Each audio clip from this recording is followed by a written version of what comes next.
हमने कैंप लगाए सरेंडर के।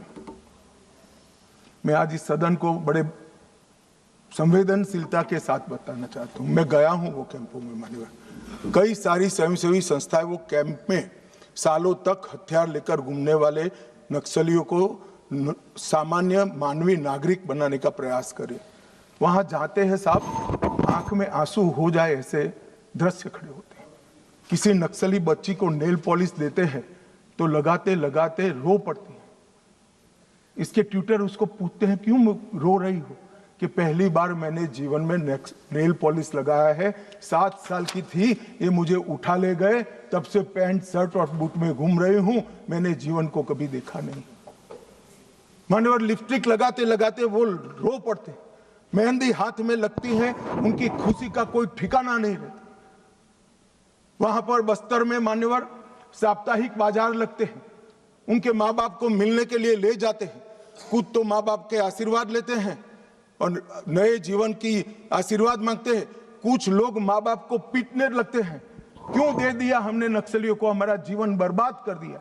25-25, 30-30 साल तक न पढ़े न लिखे, निरक्षर रहे, खाना नहीं मिला, पशुओं की तरह दौड़ते रहे, ना रात देखा ना दिन देखा, पूरा जीवन इनका तबाह हो गया। और जिसको भी ये नक्सलवादी हिंसा अन्याय का सामना लगती है, मेरे सबसे करबद्ध निवेदन है, एक कैंप में जाकर 2 रात बिताइए, आपको मालूम पड़ेगा ये नक्सलवादियों ने क्या किया। और यहां बैठकर फैशनेबल तरीके से इनका पक्ष लेना, कि इनकी सुनो, इनसे चर्चा करो, बहुत सरल है किसी के पास जवाब? ये 15,000 बच्चों के जीवन बर्बाद कर दिए, कौन जिम्मेदार है किसी के पास जवाब?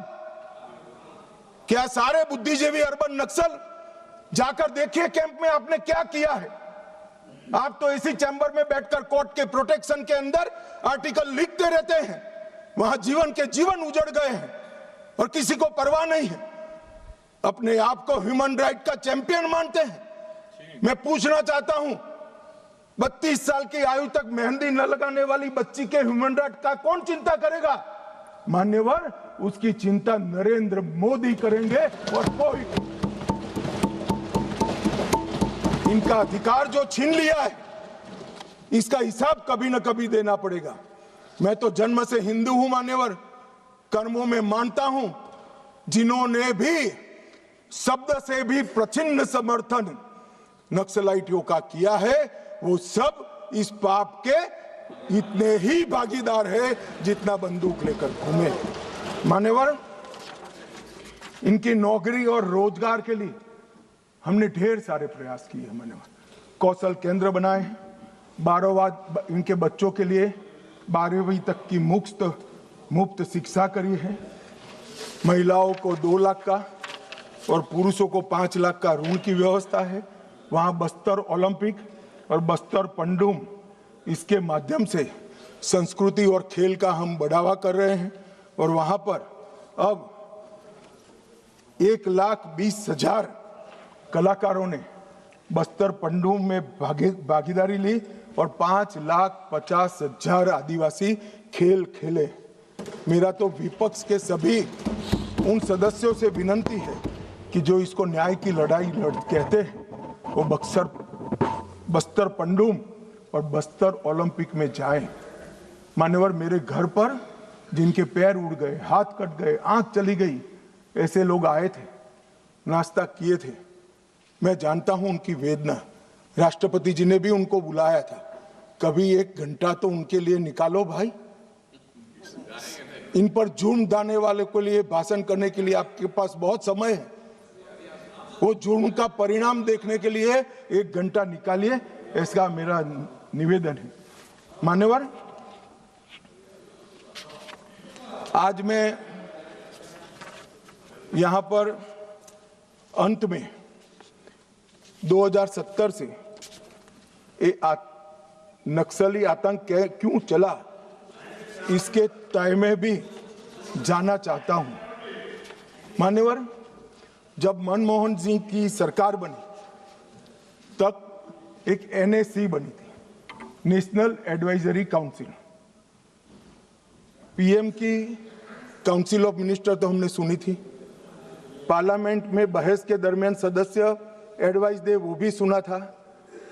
एक नई national advisory council extra constitutional forum खड़ा किया गया जो देश के कानून बनाता था। इस फोरम में कौन था मान्यवर?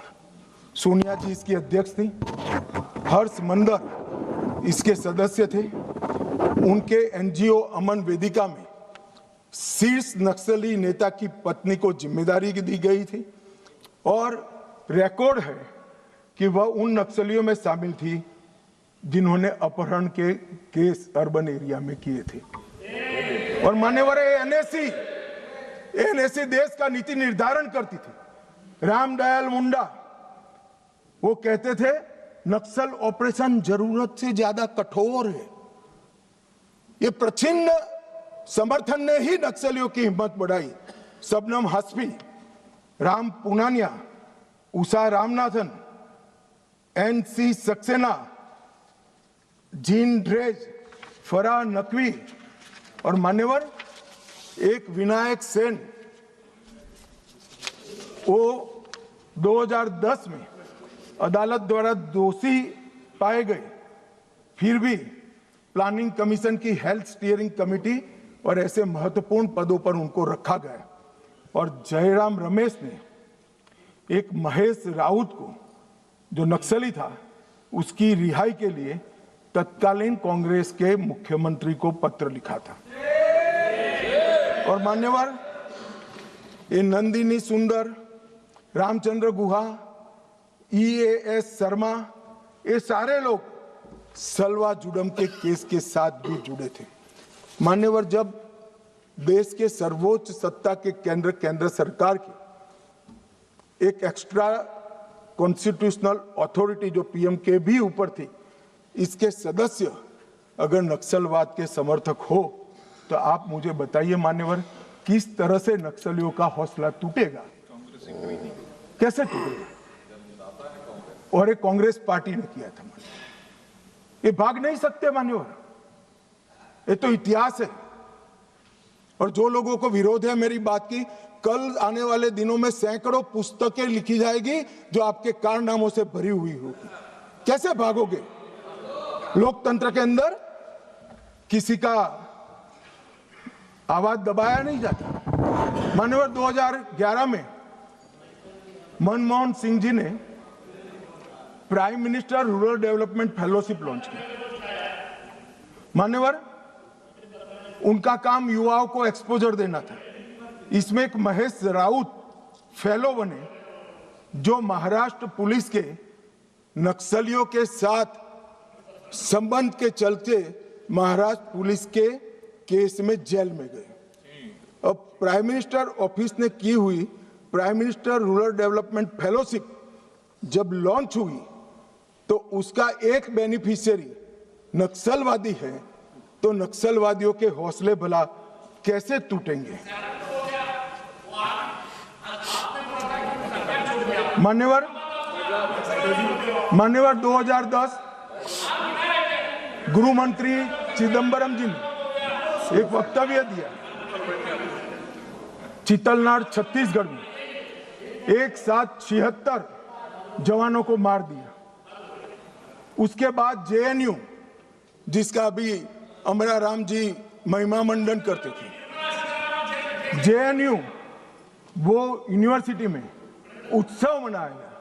वहां एक नृत्य किया कि 76 पुलिस के जवान मारे गए और नृत्य में जमीन पर भारत का तिरंगा बिछाकर पैर के नीचे रख कर नृत्य किया। इसका समर्थन ये मान्यवर करते हैं। मान्यवर चिदम्बरम साहब 76 जवान मारे जाने के बाद किसी को खाना मुंह नहीं लगता, पानी हलक से नीचे नहीं उतरता है। मान्यवर चिदम्बरम साहब ने कहा हम आपसे, मतलब कोट अनकोट है, और नक्सलियों को कह रहे हम आपसे हथियार डालने के लिए नहीं कह सकते क्योंकि हम जानते हैं आप ऐसा नहीं करोगे, क्योंकि आप हथियारबंद आजादी की लड़ाई में विश्वास करते हैं। मान्यवर, किस प्रकार से देश चला है और पूरे तालाब में पानी भरा है, इसमें गोता लगाते हैं और कपड़े भिगोए बगैर बाहर निकलते हैं। हमने तो कुछ किया ही नहीं है। मैंने तो ऐसे जादूगर देखे नहीं है। तालाब में गोता लगा दे आदमी और बाहर निकले, एक भी कपड़ा भीगा ना हो और कहेंगे मैं तो निर्दोष हूं, मैं गया ही नहीं, मैं तो बोला भी नहीं, चाला भी नहीं। एक कमाल जादू आता है मान्यवर।